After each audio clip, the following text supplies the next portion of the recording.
Hey everyone, I hope you're well. I wanted to shoot this video before my next class. I get asked this question quite a lot, what is Crazy Monkey? What's my process behind it? What am I trying to achieve, right?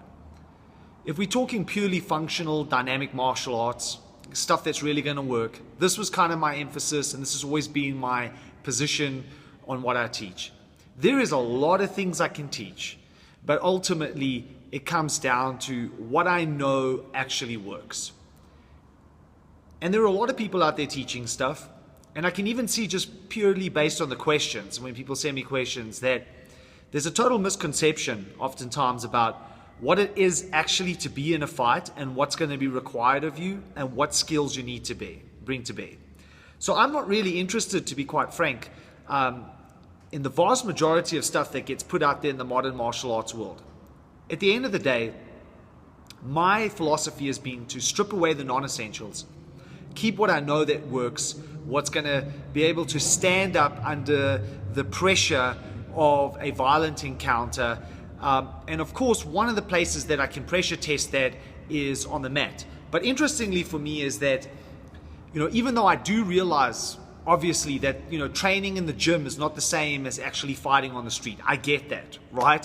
But I was brought up in violence. I spent several years of my life working as a doorman and running multiple nightclub security operations where I had over 70 bouncers working for me. So not only was I working myself and having to deal with interpersonal violence, I had to come down when there were situations that arose, oftentimes multiple times in the week, and basically come down there with backup to deal with situations.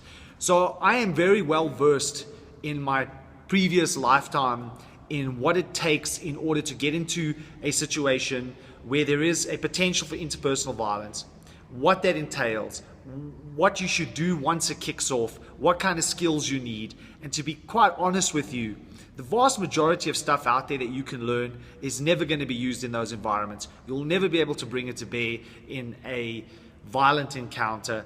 And so ultimately you've got to decide, what are you actually training for?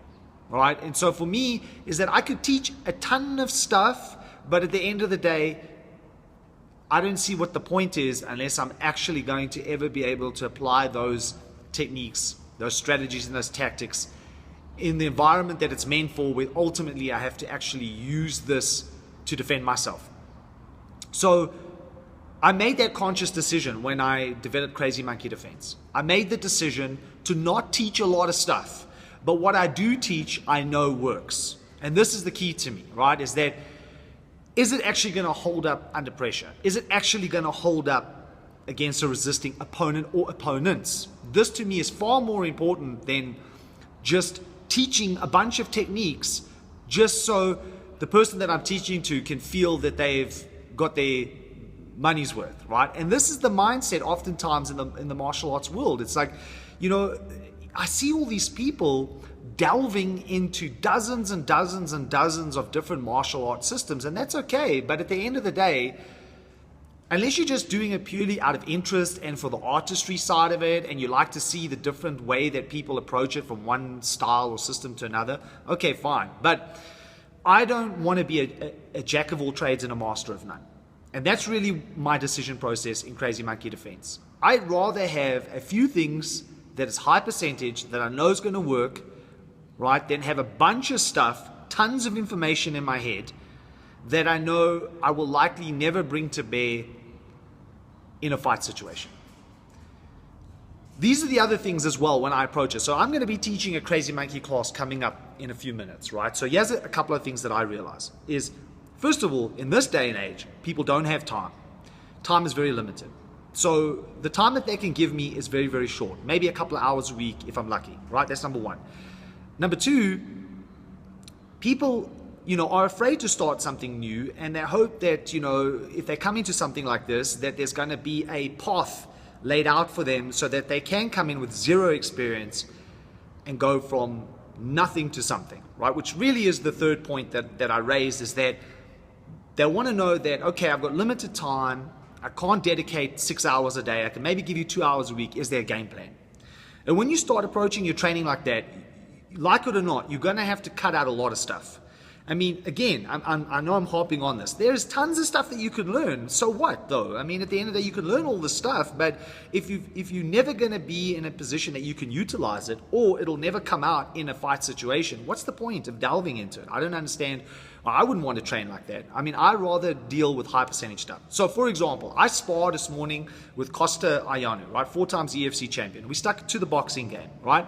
Why is it that when you're boxing, you see the same stuff over and over and over again, and that's the same stuff that works? This is crucial, right? I could try other stuff, but it won't work. Why do you see the jab? Why do you see the cross? Why do you see the hook? Why do you see the uppercut? Why do you see the overhand? Why do you see the shovel hook? And so on, right? And even within the framework of that, there are certain things in those techniques that tend to work more times than others. Why do you see the same kind of strategy over and over? There's a distance part of the game, there's a mid part of the game, there's a close quarter part of the game. Again, there are certain techniques and strategies and tactics that come out time and time again that are overarching. Right? So yeah, I could try to do some fancy stuff. I could try to do all this other stuff that you see that's floating around on the internet, but it's likely not going to work. And I'm going to pay the ultimate price when it doesn't. Right? Because when you're dealing with somebody like Costa, who's got a really good game, you cannot afford to make unnecessary mistakes. You can't take those kinds of risks by trying something really kind of goofy and stupid, right? Even though, you know, it's been portrayed out there to be something that's of value, only to eat a punch in the process. So invariably, when you look at the real fight game, right, over and over, I would argue there should be, but there seems to be not, but there's an overarching agreement in what works and what doesn't. I think a lot of times people want to fool themselves, though. They kind of want to get stuck into, you know, I'm all for the artistry stuff, right? But they want to get stuck into this artistry stuff that ultimately has no place in the reality of a fight, right? So when we're talking about purely being functional and dynamic and saying, okay, what do I need to know in order to protect myself and be able to deploy these techniques against a resisting, uncooperative opponent? I'm sorry, there are things that work and there are things that don't. And the things that work aren't a whole bunch of things, and you don't need a whole bunch of things. But what you should be doing is being consistent about your training, knowing what those things are, and then training them. And that's what we do in Crazy Monkey Defense. So sure, of course, in Crazy Monkey Defense, there's a ton of stuff we don't do. But there's a reason why we don't do it. Time is a factor. We know what works, we know what doesn't work, and I don't have time to play around with stuff that is not going to come to bear in a real situation. So if anything, you know, ultimately when I think about Crazy Monkey Defense, that's really what stands out for me, is that we could teach a whole bunch of stuff, but we don't, because what we want to teach really works, and we condense it into a framework, a strategy, a game plan that we've seen time and time again consistently could take somebody from 0 to 100 and developing that game plan. And I can watch them putting that game plan into action on the mat against a resisting opponent. This to me is crucial. Ultimately, I know from my experience that having that game plan, being able to do it against a resisting opponent, or even if you drill it against multiple opponents, that gives you enormous confidence in those few skills that you really need. So when you are faced with a situation where you actually have to defend yourself, ultimately you're going to bring those tools to bear. Of course, there are things that are different on the street than on the mat. That needs to be addressed. But beyond that, though, if you look very carefully, it's the same techniques, the same strategies, the same tactics over and over. And that's really what I've spent my life distilling. I always look at what I'm teaching and saying, how can I make this thing as simple as possible, as user-friendly as possible, that anybody, right, can come in and learn this stuff and apply it quickly, right? So for example, it's always going to be easier to teach somebody how to box than it's going to be to teach them how to kick. That doesn't mean that kicking, you know, there aren't kicks that are functional and practical, but let's be honest, if we only have limited flight time, I can teach somebody to box much quicker and apply that boxing much quicker than, for say, for example, if I want them to do kicks, especially if we start talking midline and high kicks, right? So if I've got limited time, I'm not going to spend time on stuff that I know that I likely will never ever use. I'd rather focus on the things I know that are going to come to bear every single time, like a good old-fashioned jab, right? These are the things that are essential components of learning how to fight in a practical kind of way. And I'm all about practical. So Crazy Monkey Defense is that. It's about distilling the essence of the game.